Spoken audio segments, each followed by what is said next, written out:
Soy David Páramo y mi palabra es en firme. Hay un cierto sentimiento de tristeza, un cierto sentimiento de pesadez con el que tenemos que comenzar.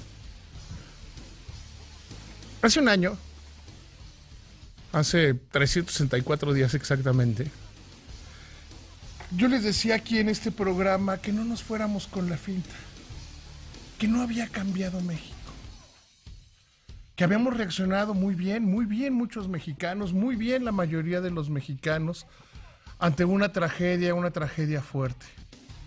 Pero la gran pregunta es, ¿realmente cambió México? ¿Nació un nuevo México? ¿Encontramos en la solidaridad una forma de ser y una forma de vivir? No, absolutamente no, ¿eh? Los mexicanos que el 19 de septiembre y los días posteriores se juntaban a rescatar escombros, a hacer sándwiches, a hacer colectas, a compartir información, realmente se fueron difuminando. Se fueron difuminando con gran velocidad a lo largo del tiempo. ¿Y quiénes surgieron? Los mexicanos de hoy. Los mexicanos gandallas que linchan por chismes en WhatsApp. Los mexicanos gandallas que inventan que alguien es delincuente y lo golpean. Los mexicanos gandallas que son delincuentes. Los mexicanos gandallas que no respetan la tragedia. La historia esta de los 300 cuerpos en Jalisco, alguien dice, es una falta de respeto para los cuerpos. No, los cuerpos ya son cuerpos. Esas personas ya están viendo el rostro de Jesús ya, para las familias. Yo sí sé lo que es perder hijos en un acto de violencia, sí lo sé. Pero no me quiero imaginar jamás el dolor de una familia que pierde a uno de sus miembros y que no lo encuentran. Y que a lo mejor está pudriéndose en una caja de tráiler, o en una fosa, o en la basura, o donde sea. Que nos volvimos un pueblo solidario y que somos muy buenos. No, reaccionamos con miedo. Reaccionamos con miedo ante la catástrofe, reaccionamos con miedo ante el susto. Pero muy buenos y solidarios, dense una vuelta por las redes sociales. Esos mismos que levantaban el puño y que estaban preocupados, esos mismos son los que Derechairo y Chairo y Peñabot y todos esos, todos esos, ahí siguen, y ahí están. ¿Y dónde están aquellos que decían, no, las grandes obras, las grandes cosas por hacer? Ya vieron que en el Senado hay perdido 50 millones de pesos de aportaciones de legisladores y de gente que aportó a la cuenta del Senado. 50 millones de pesos. Alguien se robó 50 millones de pesos. Y ahí están todavía las casas que no se acaban de construir. Y ahí están la gente viviendo en las calles, ahí están los olvidados, y ahí están todas esas cosas. No minimizan los actos heroicos personales, no los minimizan. De ninguna manera minimizan a la gente que nos demostró quiénes sí podían hacer. Pero la realidad es que también nos demuestran los que sí seguimos siendo. ¿Cuánto cambiamos? Usted a la persona que fue su hermano, su amigo, en los días posteriores a la tragedia, hoy le aventó el coche, hoy le aventó la madre, hoy se le agandalló para subirse al metro antes que él, hoy le hizo una fregadera a alguien, a su vecino, le aventó a la madre, le dijo que se quitara, lo insultó en Twitter o en alguna red social, le faltó el respeto. A ese mismo que estaba con usted en los escombros. A ese que le preparó un sándwich, a ese que le regaló una lata de algo. A ese mismo. ¿Cuánto cambió usted? Y se lo voy a poner en otro terreno, en el terreno de las finanzas personales. ¿Cuánto se volvió una persona diferente? ¿Ya hizo su testamento? ¿Hizo testamento?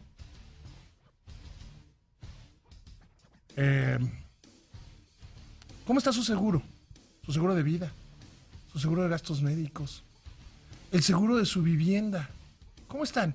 ¿Ya se aseguró? ¿Aseguró las cosas que están adentro de su casa o no?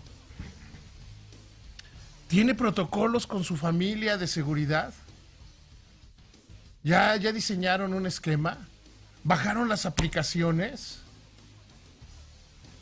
¿Se enteraron de qué hacer en caso de un siniestro?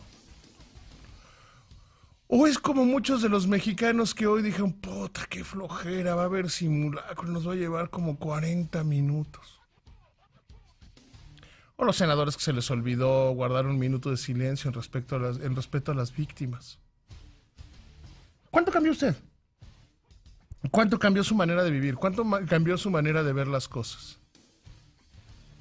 Pregúnteselo. Dígaselo firme y dígaselo claro. Porque no es cierto que nació un nuevo México. No es cierto que nació un nuevo México. Es una mentira. Es una falsedad. Es un engaño decir que nació un nuevo México. Seguimos siendo los mismos miserables de siempre. Seguimos siendo aquellos que pueden robarse dinero para las víctimas. Pueden seguir esos mismos que pelean como si fueran botín político a las víctimas de uno y otro lugar.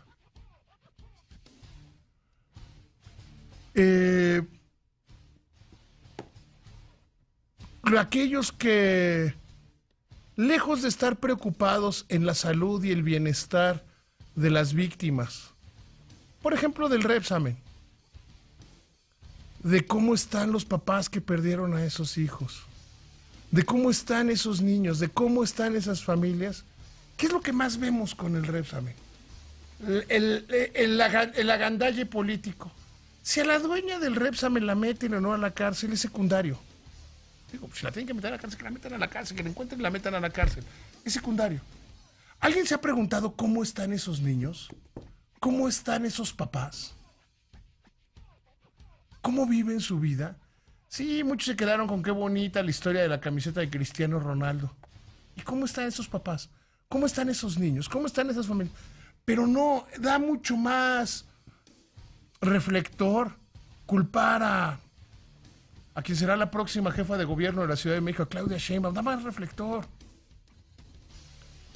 Decir, es que el gobierno los mató. No, no los mató el gobierno. Los mató el orden de corrupción, de descuido, de abandono, de falta de visión. Porque cuando se dice fue el gobierno, lo que se está buscando es obtener una ventaja política. Una ventaja política que no tiene que ver con la tragedia, no tiene que ver con la recuperación del dolor, no tiene que ver con la recuperación del mal, sino todo lo contrario. Hoy nos deberíamos sentar, hoy por la noche, y preguntarnos honestamente a cada uno de nosotros. ¿Dónde quedaron los mexicanos solidarios que levantaban el puño? ¿Dónde están? ¿Dónde están? ¿Dónde están los que decían que había nacido un nuevo México, una nueva forma de sociedad y que los jóvenes habían dado una lección? ¿Dónde están? Yo no los veo a muchos de ellos, los veo en sus redes sociales, los veo en su odiando, vengándose, maltratando, faltando al respeto. Esos mismos que en la campaña le mentaban la madre, insisto, al que le mandaban una lata, al que le prepararon un sándwich, o del sándwich que comieron.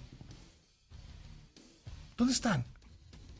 Pregúntese usted cuando esté solo en su casa, cuando ya se vaya a dormir, después de haberme visto en el noticiero con Ciro.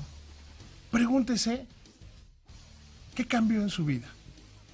¿Mejoró su manera de cuidarse? ¿Mejoró su manera de prepararse ante las desgracias? ¿Mejoró su entorno?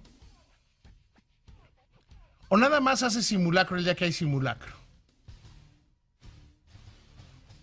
Tiene, repito, testamento. ¿Tienen una bolsa los papeles importantes juntos? ¿Quiere todo eso? Cuando alguien dice, no, es que avanzó la cultura de la información. Hoy una señora entró en una crisis de pánico porque no sabía que iba a haber simulacro. Y se aventó de un tercer piso. Lo cual habla de lo muy poco que se ha avanzado en materia de información, ¿eh? Muy poco que se ha avanzado en materia de información. Pero pregúntense,